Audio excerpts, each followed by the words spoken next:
First you tell us that it is manly to keep your word. Alright, if you are a man, you keep your word. And now all that the black people in this country are demanding, and even the black people in the whole world are demanding, is that you keep your word. You told us we were free. Well then, show us that we're free. You told us that there is justice, equality for all in this country. Well then, stick to your word. And let us see the justice and equality for all. Or else admit to us that you're not a man, you're a worm, you're afraid of us, you're afraid to give us equal stand. You're afraid that if you give us equal ground, that we will match you and we will override you. And if that's what you're afraid of us, then tell us that just what you're afraid of. But don't keep hiding it from us and holding this up to us, and every time we ask you for something, you give us a little bit of something, and it's all tokenism. We don't want tokenism. And there are most black men in this world that don't want charity. And yet still every time we ask you for something, you give us a little piece, a little piece. You're playing games with us. We're not children.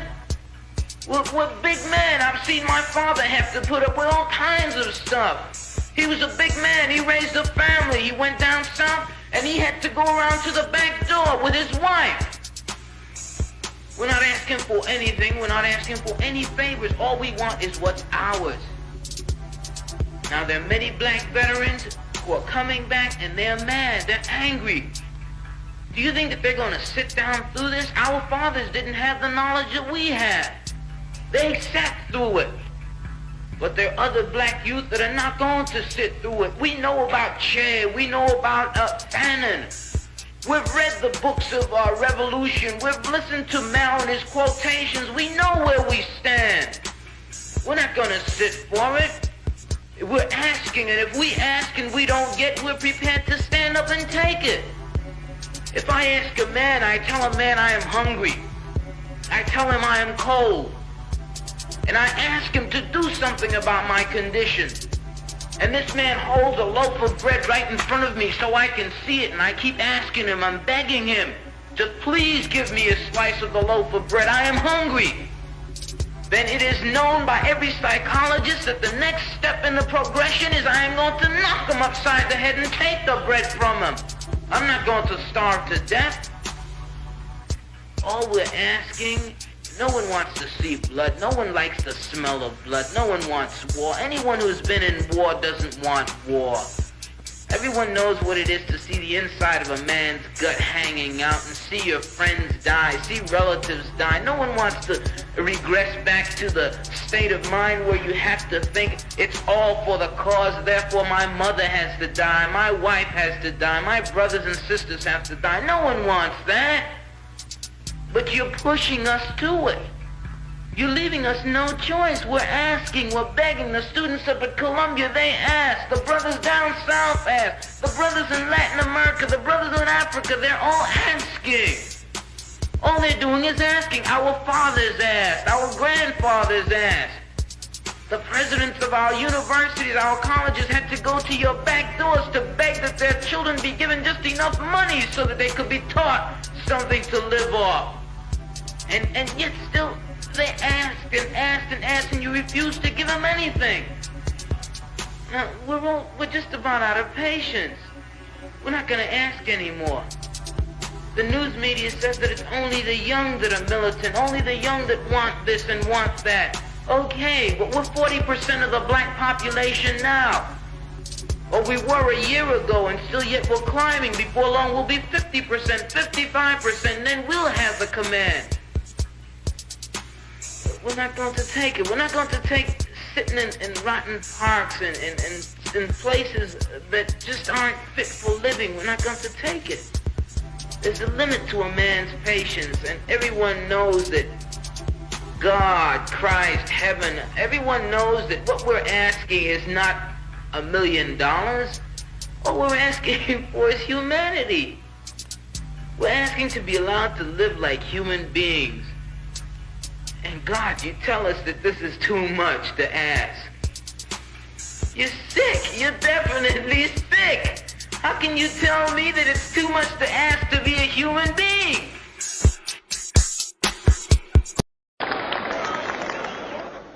My grandfathers, my fathers, my brothers, I I lift up my voice and raise it high, telling the stories of your children's cries. For our ability to survive the onslaught of the enemy's drugs, guns, and alcohol, his prisons and his killing fields, depends directly on whether you are willing to stand up and resist the outrages that are being heaped upon us as a people and build a new society. Yes, the task is difficult. The odds are against you. But you must organize to find a way or make your own way. You must change today so that tomorrow may dare to be different.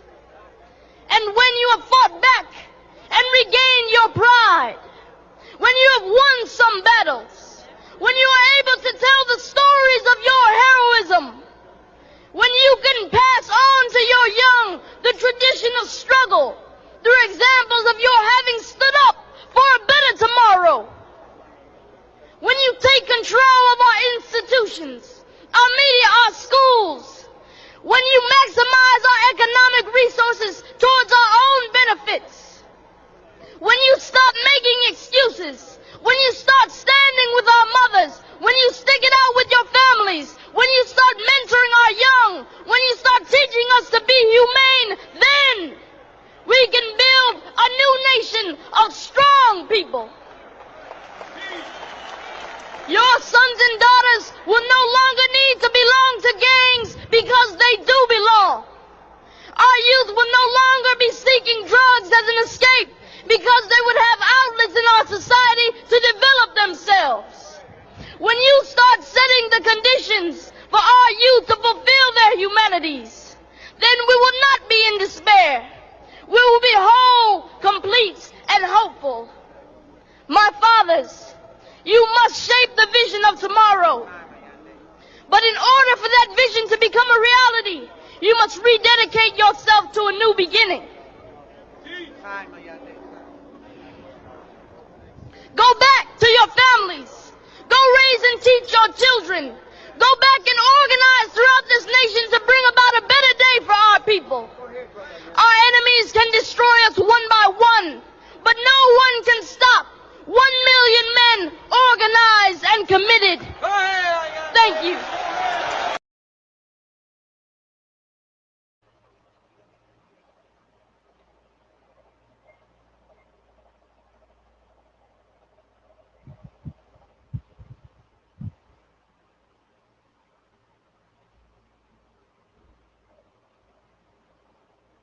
IPOB kuniri maka iwe itu asifu obodo.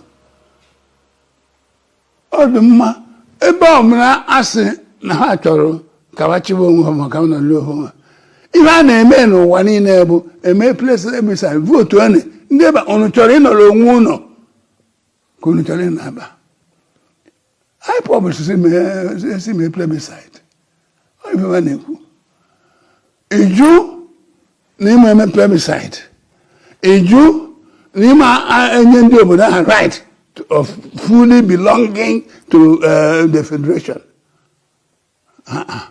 Ime etie nweta ihe si nweta ya ebe n'akwa. Ndị Igbo jisie n'ike, obi etinye unu mmiri, ike agwụ n'ụnụ. Anyị ama ejezi ịnụ ọgụ ka egbe na mma, maka anyị akwadoro ya akwado, anyị ejiri egbe na mma. Mana anyị ga-anụ akọ na uche, anyị ga-anụ ọgụ akọ na uche.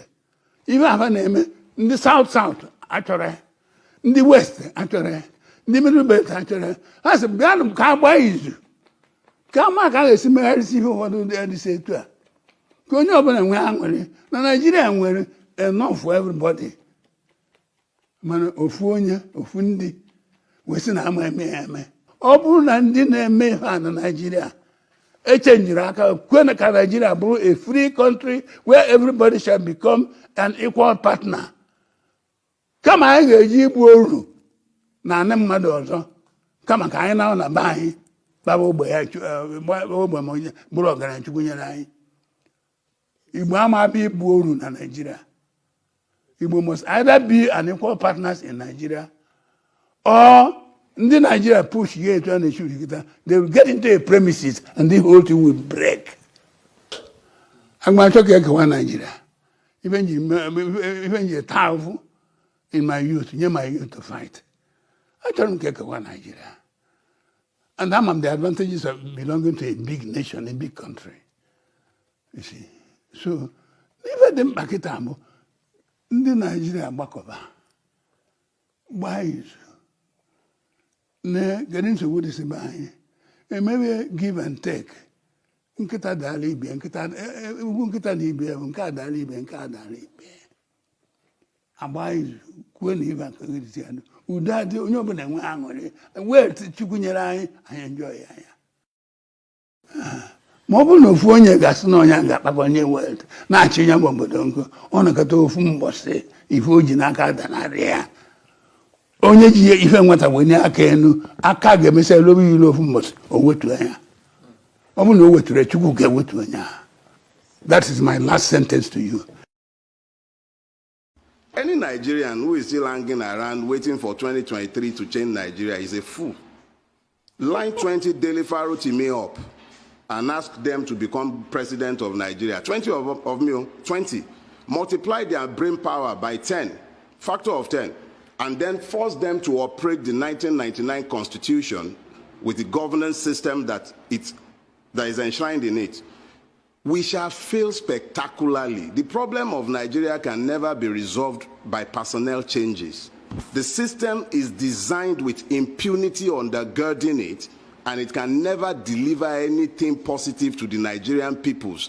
Be those Yoruba, Hausa, Igbo, Fulani, whatever they care to be. Make an Igbo man president of Nigeria in 2023 and force him to operate the 1999 Constitution.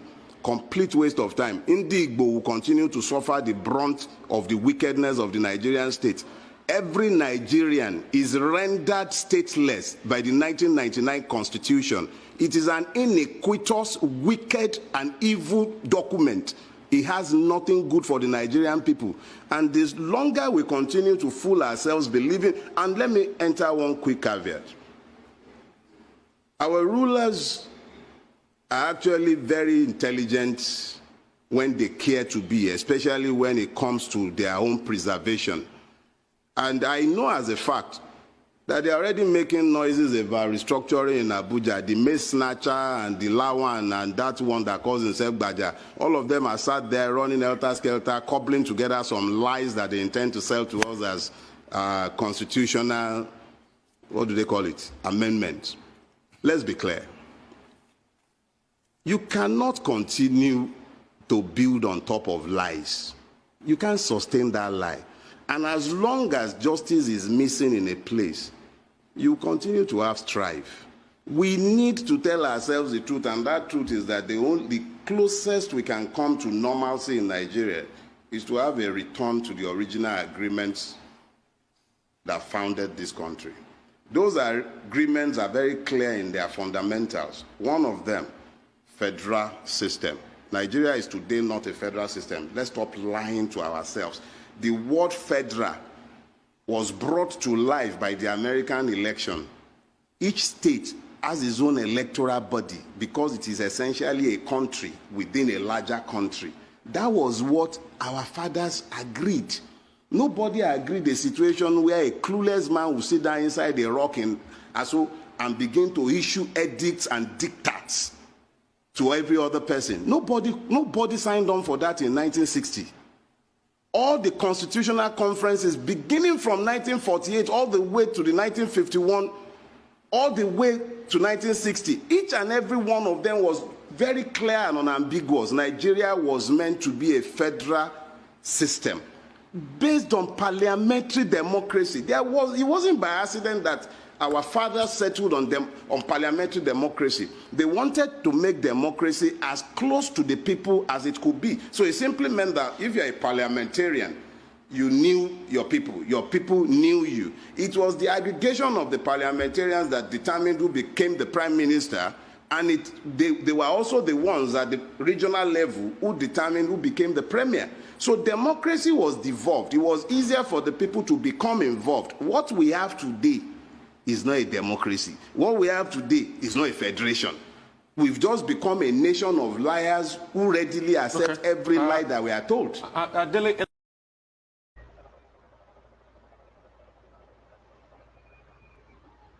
When you have a situation where your own tribe is being accused of something, now you must be able to look into it and make it transparently clear that that accusation is unfounded, or if it's founded, you deal with it. There had been, well, herdsmen, farmers. Now, herdsmen are mainly Fulanis. Nothing has been done. Rather than doing something about it, what we are having is, okay, we will create colonies, cattle colony. Where will you create colony in Nigeria? Is it in my own part of the country that you will now make a colony? Who will give you land to create colony within its own state? So these are specific. You are asking for specific. I can go on and on. But there are many things that should not have been done that are being done, and many things that should have been done that are not being done, that will have helped in the area of management of diversity. Thank you, President Obama. Lyrical. You are going so philosophical on this, on your different platforms, during the time where the Nigerian military released their onslaught on the peaceful Biafrans who are campaigning peacefully, asking for a referendum to leave Nigeria, which the Nigeria system will not give to them, or will not give to anybody willy-nilly. So you watch them as they unleash the terror on them. They told you they were going to become terrorists, and they don't want them to become terrorists. While they were killing IPOB members, while they were killing Biafrans, arresting them, brutalizing them, assaulting them, jailing them, making many of them disappear, and so many of them are still missing to this day. No justice, no nothing. Some of you justified it because it is just a sacrifice you think they should pay for keeping Nigeria one.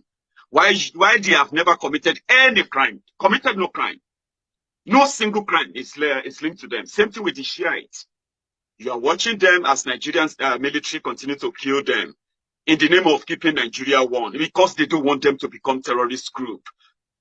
Meanwhile, the real terrorist group, they have a seat at the table where decision is being made all over the country. And there you are.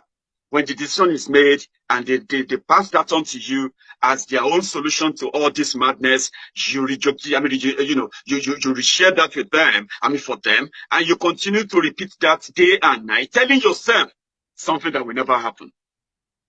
They killed them because they wanted to keep Nigeria one. Miyeti Allah.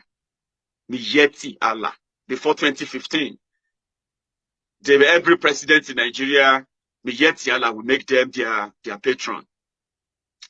But one thing that is underlying about them is that since they started, no president in Nigeria took them serious. You know why? Because the man they made their lifetime, this is a lifetime patron, is Boko Haram. So when the Boko Haram terrorists wanted to negotiate, they were asking to be negotiated. They were begging Goodluck Jonathan's government to negotiate with them then. Who were those begging Goodluck Jonathan, trying to force him to negotiate with the terrorists then? They were the Buhari team, these criminals who are now in government. I don't care how you feel about this. I know it may hurt you, but you're going to agree with me. Just relax. Relax as I give you this whole thing bit by bit. And you're going to agree with me, honestly. They were looking for negotiation. They didn't get that. So they unleashed the violence even more. On the country, they were to probably come back later to govern. So what happened? They nominated Boko Haram to be their representative in negotiating with the government of Nigeria under Goodluck Jonathan. And so many other people who are now in government anyway. That didn't happen. And when Boko Haram became your president, what happened? They just opened the way.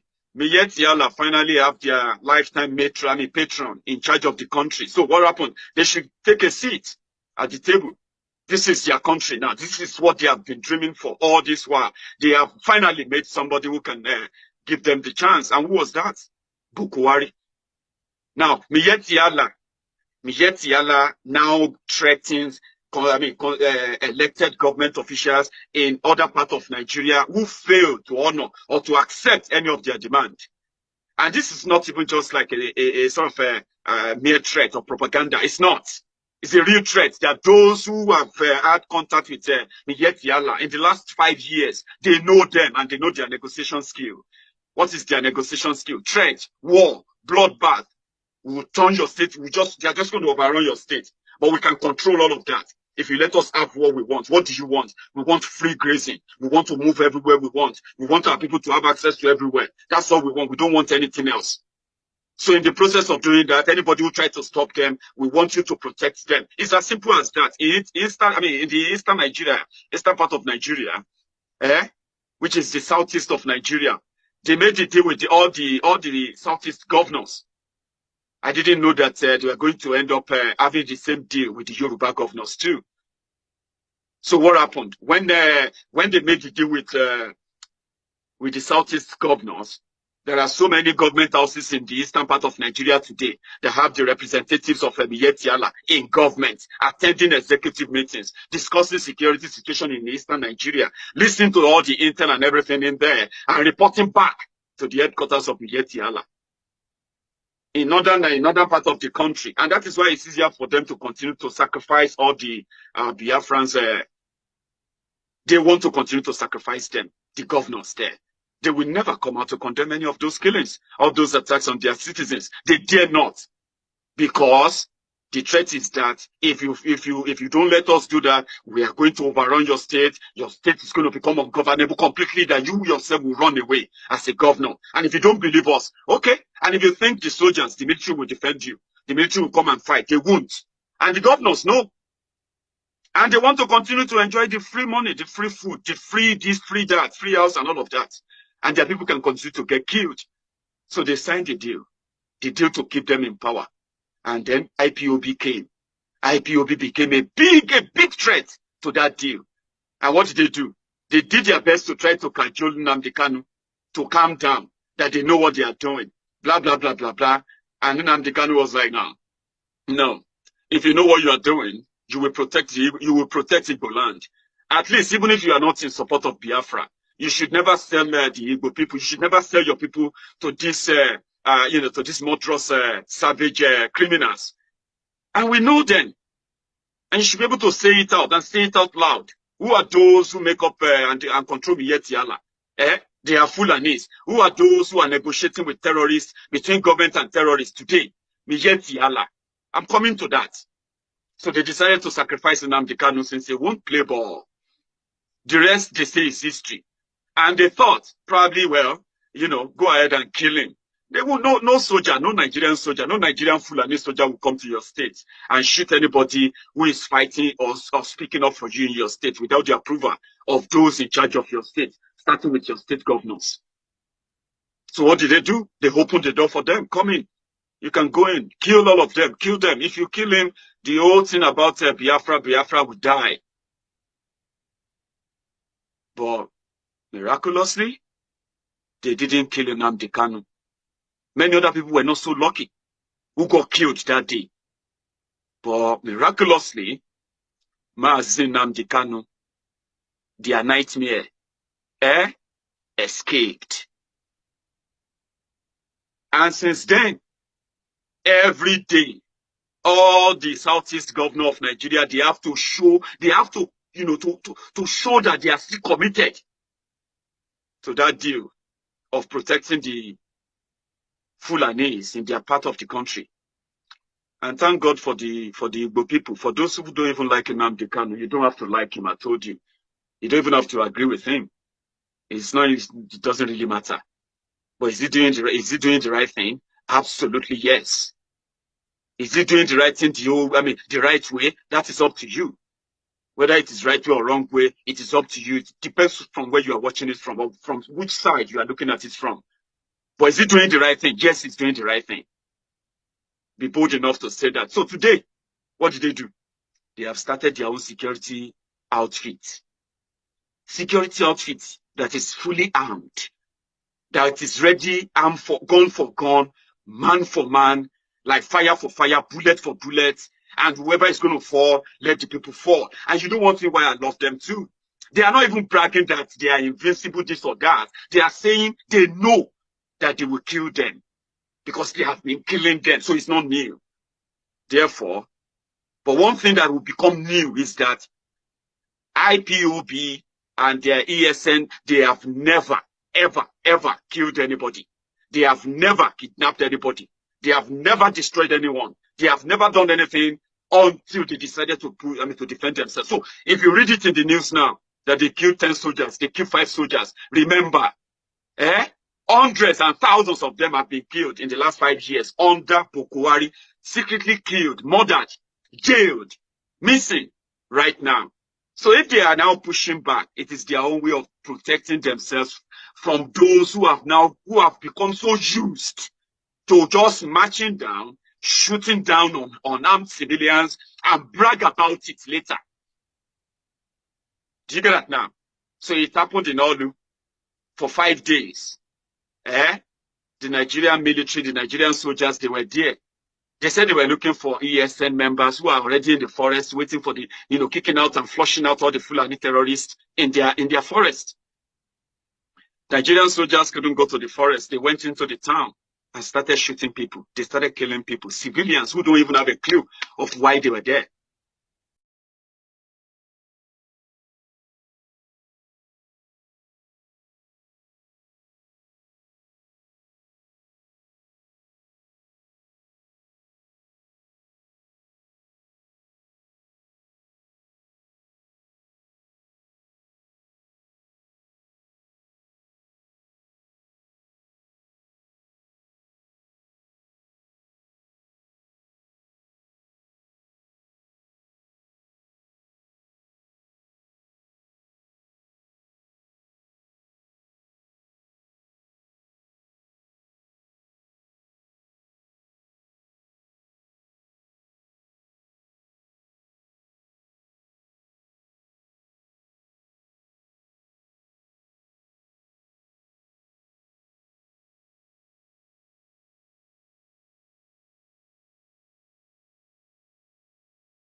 Bless. Oli sabi ki fine a trouble. IPOB.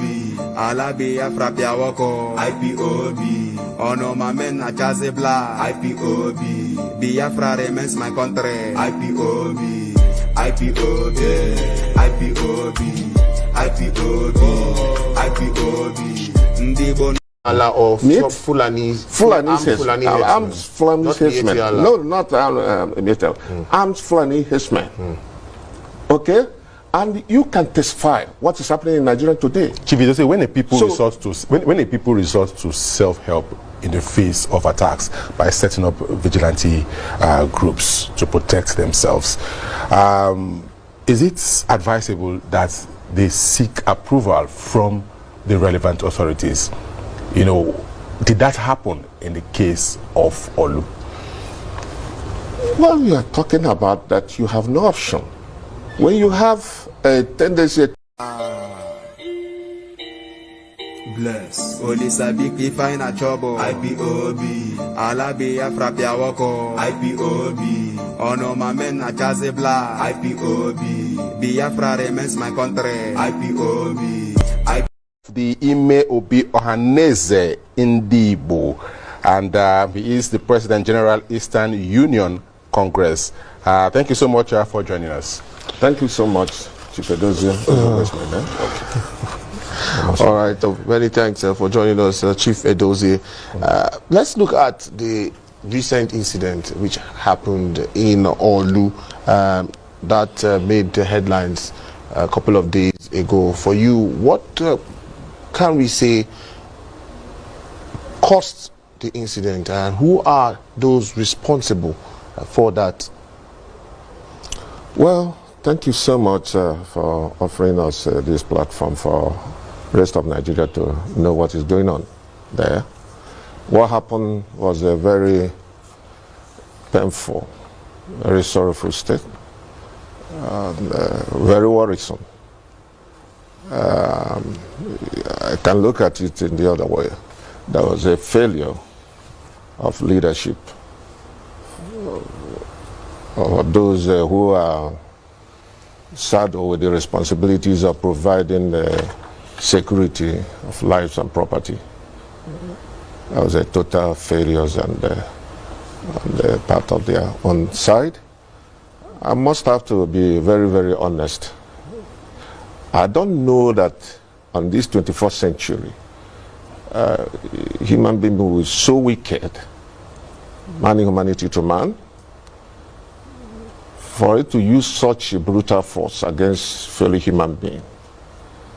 A lot of lives were lost, blood flows on the streets, in our markets, on the shops, littered everywhere. I don't know why. I was thinking that after the NSAS, some of all these atrocities must have, government must have, because they promote and they promise that they will have an inward look and see how they can curtail some of the excesses of the security men. But it does appear that nothing was done on that directions. I'm afraid if it continues in this way, I don't know. I ask myself, why some people are so jittery, afraid of the vigilante, ESN. Why? The vigilante ESN was formed as a result, it was born out of frustration by those we look at, those we expect, those saddled with the responsibilities of providing the security to the life and properties to the people of the Southeast. And that's such, when such things happens, people will be compelled to, adopt a self-help. And that is what you saw there. There's a lot of politics. Initially, when the issues of regional security system was hashed and, mentioned, we were hoping that soon that there will be something very, very serious on the ground to protect the lives and properties for the people from the Southeast. But it all ended in politics. So the clash was between members of the vigilante and not militants with the No. There's no militancy on that. So what provoked that? What provoked that? That's where I'm coming. That's where I'm coming. There's no militants on that. There's no terrorists. There's no insurrections. What you see is the people adopting a kind of a self-help to protect themselves. When you look at, based on who you are hearing from, but we can tell you authoritatively that there's a politics behind that. The ECN was born out of frustration. When you look at what is happening in Nigeria today, In Borno, we have vigilantes. In Zamfara, we have vigilantes. In Katsina, we have. In Kaduna, we have. In Niger, we have. As a result of what? Banditry, herdsmen, Miatiara onslaughts against Nigerians. And don't forget, you heard it, that Miatiara has been gazetted on International World Terrorist Index as the third in ranking worst terrorist squad. Is it but today, Miatiara or Fulani herdsmen? No, not Miatiara. Armed Fulani herdsmen. Okay? And you can testify what is happening in Nigeria today. Chief, you say when a people resort to self-help in the face of attacks by setting up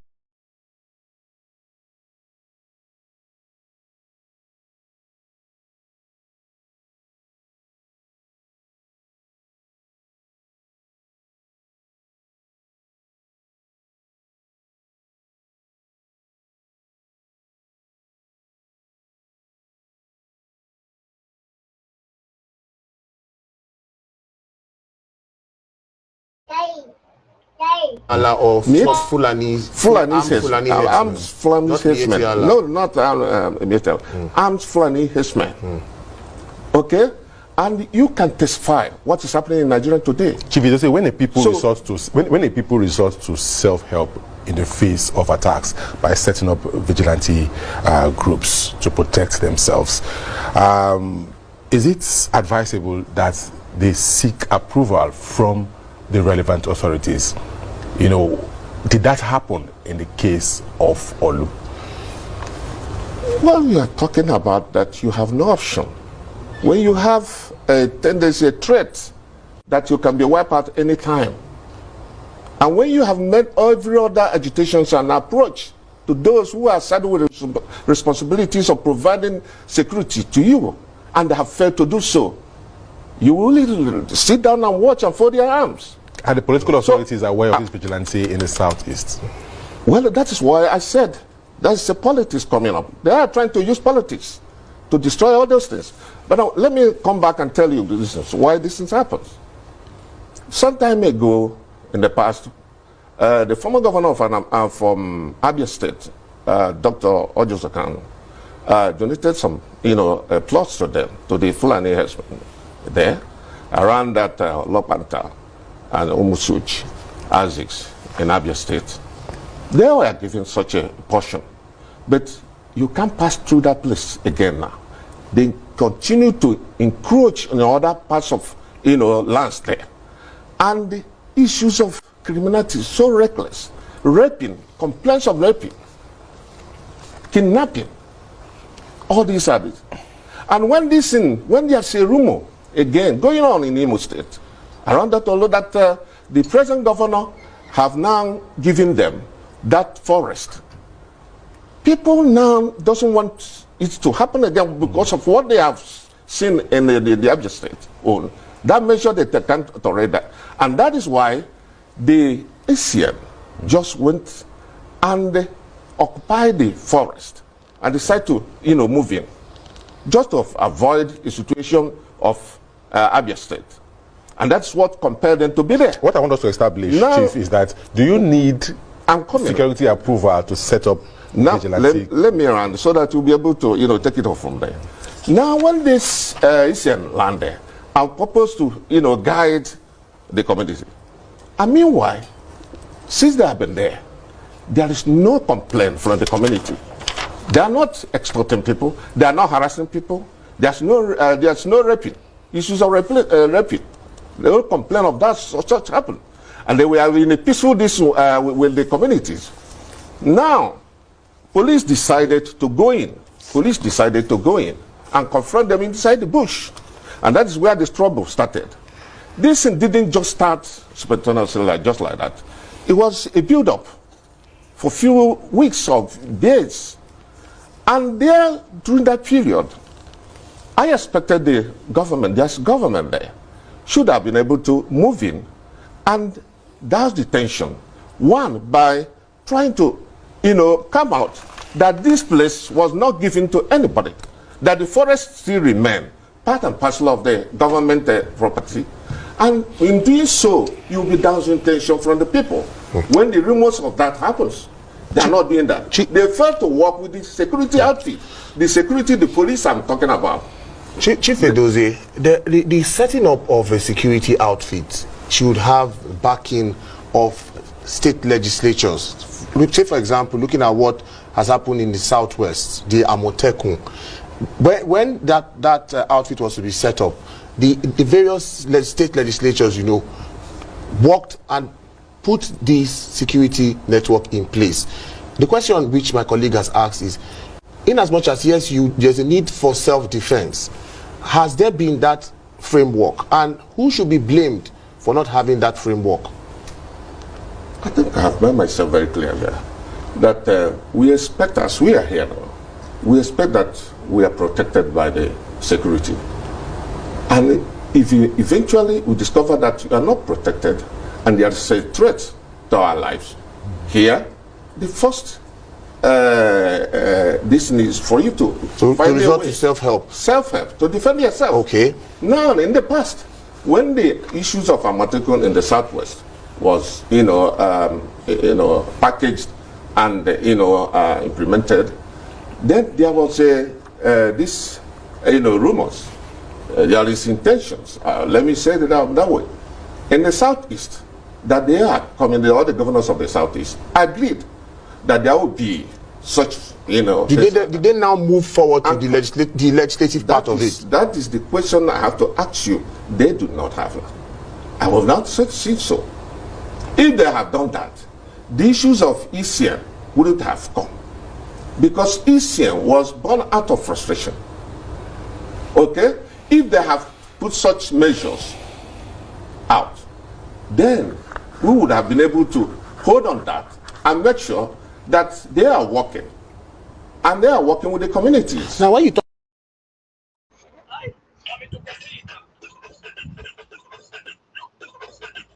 1999, the election, the Yorubas, who will probably, it depends on how you look at it, they will be either the second largest tribe in Nigeria, or depending how, if you take Hausa Fulani, you separate them, Hausa separate and Fulani separate, the Yorubas might even be the largest tribe in Nigeria.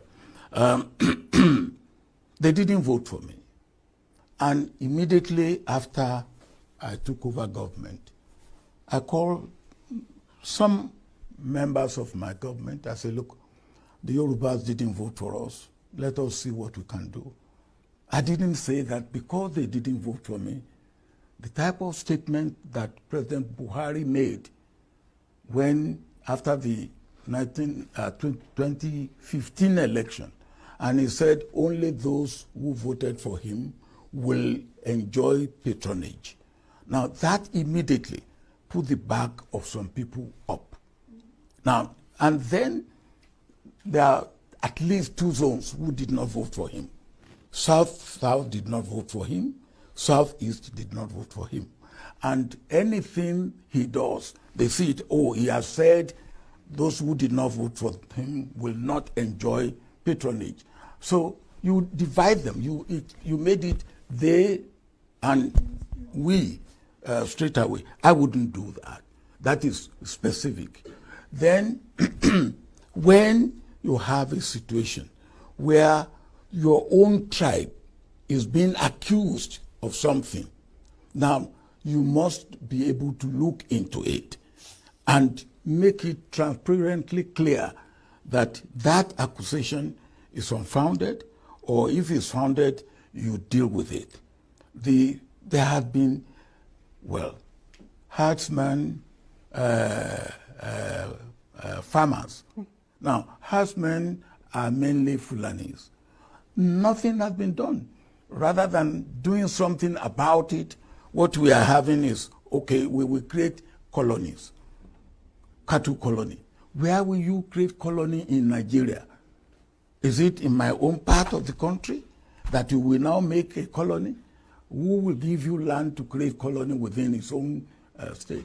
So these are specific. You are asking for specific. I can go on and on. But there are many things that should not have. South did not vote for him. Southeast did not vote for him. And anything he does, they see it, oh, he has said those who did not vote for him will not enjoy patronage. So you divide them. You made it they and we straight away. I wouldn't do that. That is specific. Then when you have a situation where your own tribe is being accused of something, now you must be able to look into it and make it transparently clear that that accusation is unfounded, or if it's founded, you deal with it. There have been, well, herdsmen, farmers. Now, herdsmen are mainly Fulanis. Nothing has been done. Rather than doing something about it, what we are having is, okay, we will create colonies, cattle colony. Where will you create colony in Nigeria? Is it in my own part of the country that you will now make a colony? Who will give you land to create colony within its own state? So these are specific. You are asking for specific. I can go on and on. But there are many things that should not have.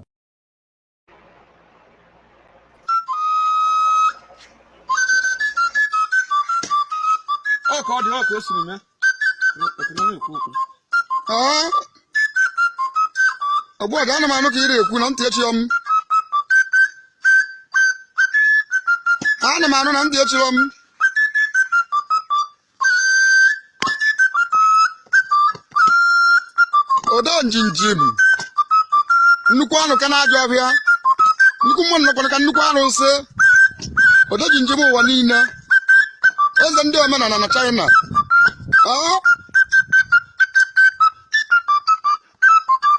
arụsị bụrụ onye na-enye onye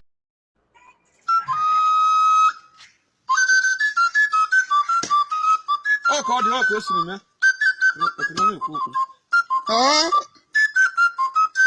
Ogbu ọga ana m anụ ka ị na-ekwu na ntị echiro m. Ana m anụ na ntị echiro m.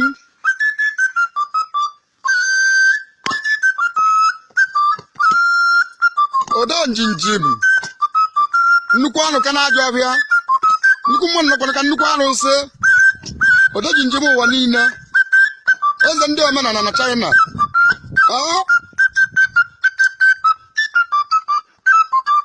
arụsị bụrụ onye na-enye onye nke onye eri echi odo jinjim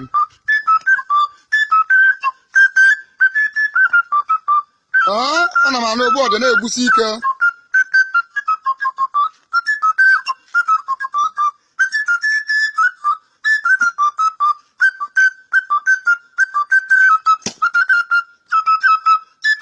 odo jinjim aka na-ama oji ọnụ na-ekwuru okwu mbe na n'Igbo niile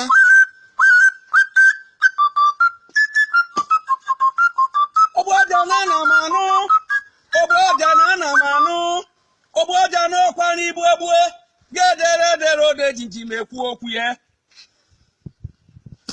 Oboja mmanwụ ka ibie abịalụ m n'etiti okporo ibe njiri bịa n'etiti okporo nwoke anọghị nso n'etiti okporo nwaanyị anọghị nso onye nọ nso onwego onye nọ nso n'okporo Oboja nye aka njiri bịa n'etiti okporo nsị ka mụ nọ n'etiti okporo ka m na-amaji chi m ajụjụ Chukwu okike dike okele enu ke ụwa ma onye okele amaghị ya ahụhụ akarịa na ndị Igbo ahụ Chukwu ahụhụ akarịa na ndị Igbo ahụ ndị Igbo ebegbuo onwebe n'akwa ahụhụ zuru Igbo ahụ kedizi dị Nnamdi Kanu anyị afọzie onwekwaghị onye Igbo chi ka o jee ebe Nnamdi Kanu ka o jee marụ ka esiri were gbaa egbe a na-ekwu onwego onye Igbo be anyị ndị ji ego ka eje ebe Nnamdi Kanu ka eje ama ka esiri gbaa egbe a na-ekwu nye ka m jiri si Chukwu na ka m bịara n'okporo ilo na ya onye nwe m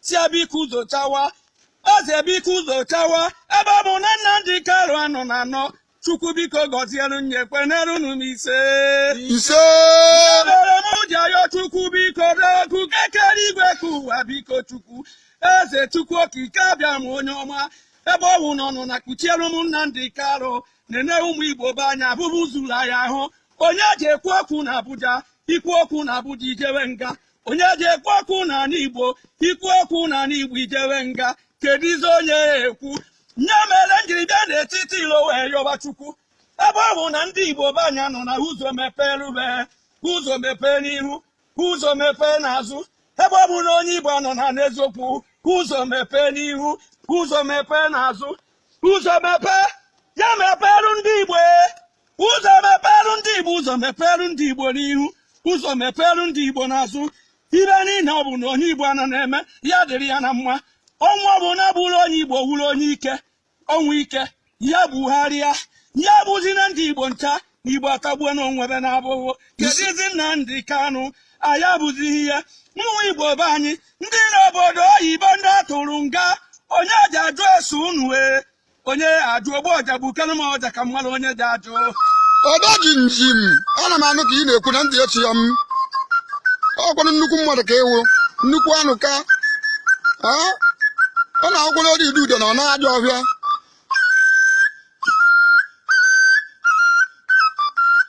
kedu onye ji ajụ eso ụmụ be anyị onweghị onye ji ajụ eso ụmụ be anyị ndị atọrọ mkpọrọ na-emeghị ibe n'obodo oyibo kedu onye ji ajụ eso ụmụ be anyị ndị gụrụ akwụkwọ ma gụcha akwụkwọ enye ha ọrụ kedu onye ya ajụ onye ji ajụ mmabụ ma o ji n'ike mkpara m chukwu na-enye ndụ si ya bịa kene ka ọ jụkwa na-ese maka na onwere ọzọ onye na-ajụ ese ụmụ be anyị ibe emebi na ụmụ chukwu kere ụwa bịa zọpụta Igbo na Igbo atagbuo onwebe na abụbụ ụmụazị Igbo atagbuo onwebe na abụbụ ekwereba anyị anya ekwuzi n'okwu na Naijiria onye kwuo ya ejewe nga kedu onye ya ekwu ndị gọvanọ si anyị nwere kedu onye ji ekwu na ndị gọvanọ kwukwue atụgharịbaba n'oche kedu izi onye ya ekwu ma onwe kwado onye ya ekwu nya ka njiri yọba chukwu kere ụwa bịa ekwere ụmụ Igbo ọnụ ya na-ayọrọ m site n'aha Jizọs Kraịst bụ na onye nwe anyị ọdajijim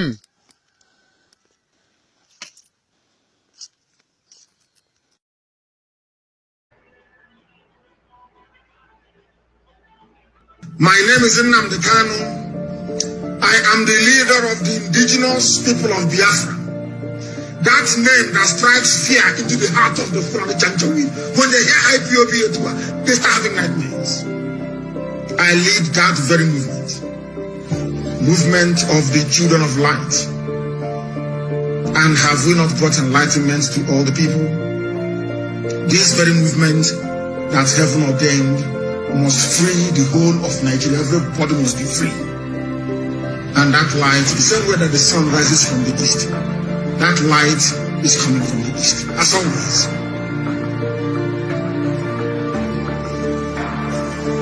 I am the director of Radio Biafra and Biafra Television.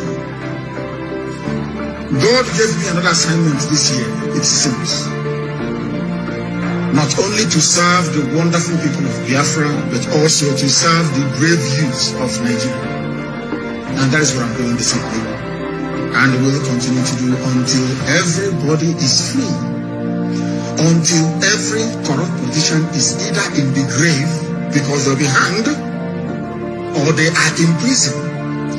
The difference between some of you and us is that we say something and we do it. If you keep muttering and bumbling, no, things are bad, oh. Oh, things are bad, oh. Here, we make our dreams become a reality. Not because we have any strength. Not because we are better than any other person, but because Elohim is on the throne. I am always speaking the truth. You may not like it, but it is the truth.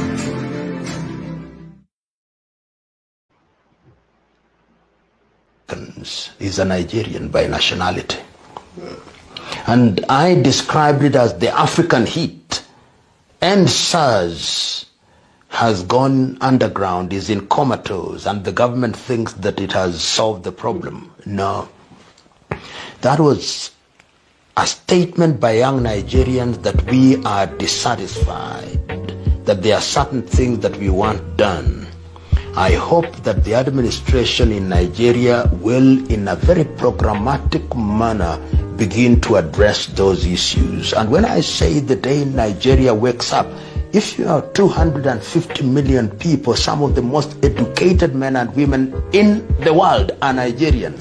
There are more Nigerian doctors in the United States of America and the United Kingdom than there are in Nigeria. There are Nigerian engineers, there are Nigerian teachers, there are Nigerian business people. I mean, Nigeria is the engine. The Nigerian population is larger than the population of all ECOWAS countries combined. That tells you that if you make Nigeria great, it will be a magnet.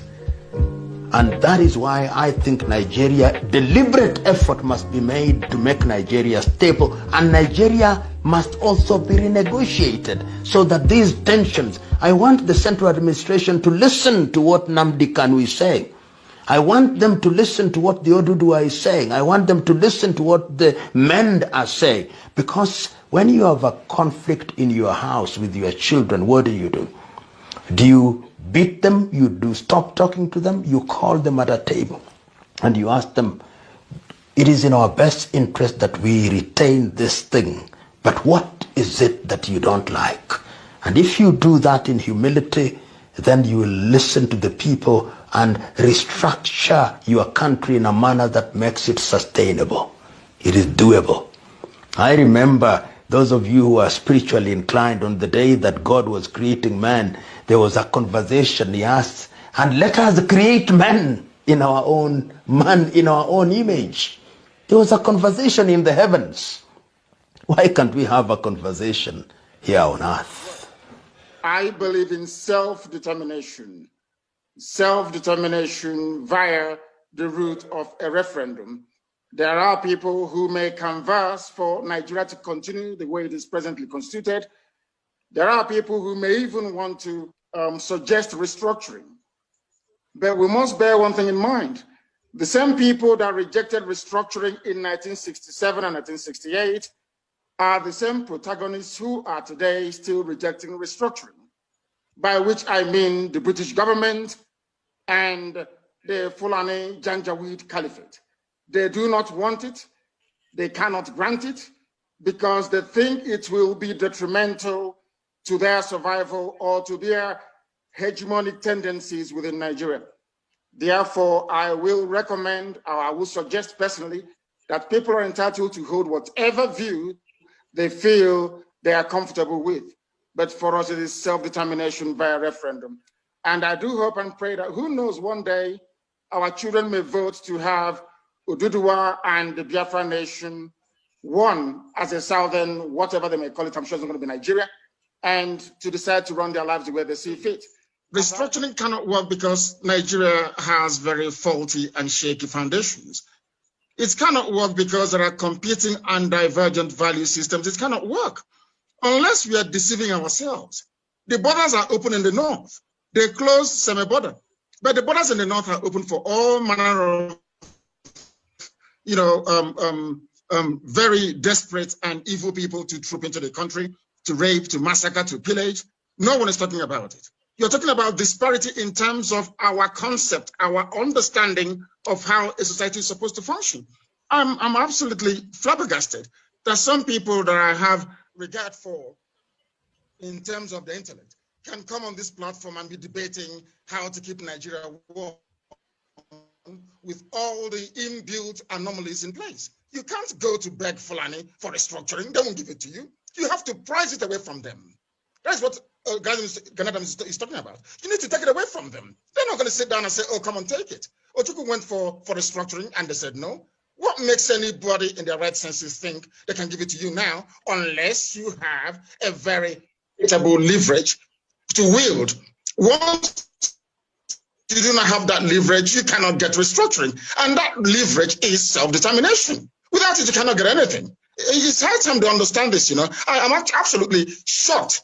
Look at what's happening in Obibo. You want me to be in a country where a madman like Wike can get up in the morning and decide to slaughter people. And the slaughter is going, even right now, this very minute, People are being killed in Obibo. And you want us to somehow subscribe to this useless, corrupt entity called Nigeria. Who created Nigeria in the first place? Who created Nigeria? Let me ask you. Who did?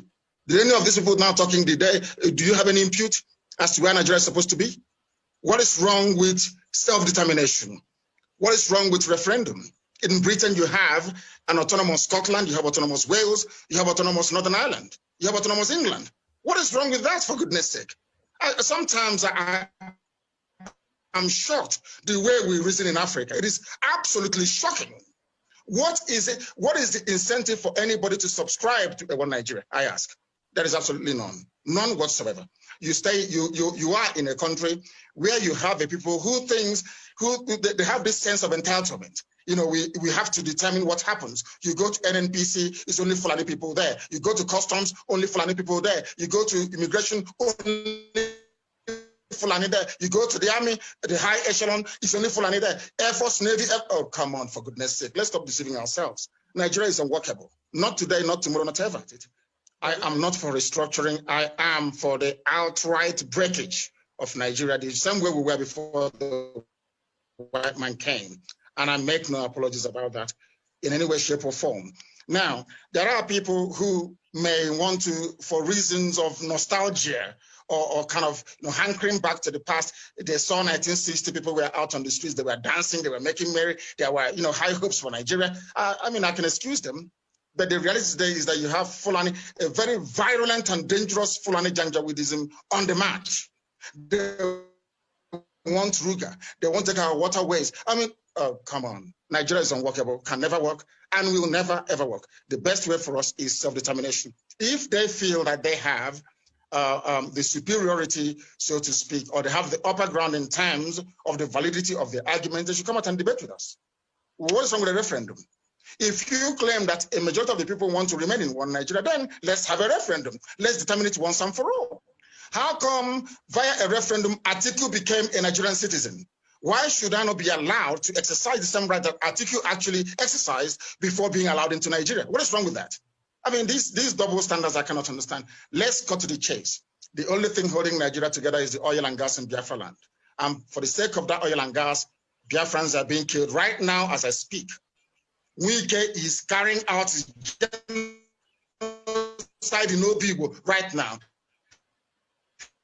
The day we rise up in anger, misunderstand us. But right now that this genocide is happening, no one is doing anything about it. I cannot be in a country with people who do not see any evil, they hear no evil, and they condone evil. I cannot be in the same country. Heaven knows I cannot be in the same country with these people. If there is any need for us, I would prefer a situation whereby those of us in the South will get together and say enough is enough. And until we make that categorical stand, believe you me, this nonsense will continue. The South, the Yoruba, the Igbo, and of course, a very significant presence we have in the South should be able to come together to say enough is enough. You don't beg Fulani. If you beg them, they will drive you into your grave. We need to stand up and say enough is enough. If you don't do this, if you don't do A, we do B. As simple as that. Why should we beg them? Who are these people that were begging them? All the time is begging, pleading. And as Ganadam said, come 2022, they'll start talking about elections. They want to see the future of their children in Asorok running all over the place, either as SSA or as secretary to the government. All these debates about destruction will just go through the window. But our consistency over the years has proven time and time again that self-determination is the way to go. And there is one thing that will make it absolutely critical that we sustain this very drive. And there is the unity and camaraderie between the East and the West, between the Igbos and the Yorubas. And when we say the Igbo, that means encompassing everybody who's in the East and of course, our Yoruba brethren in the West.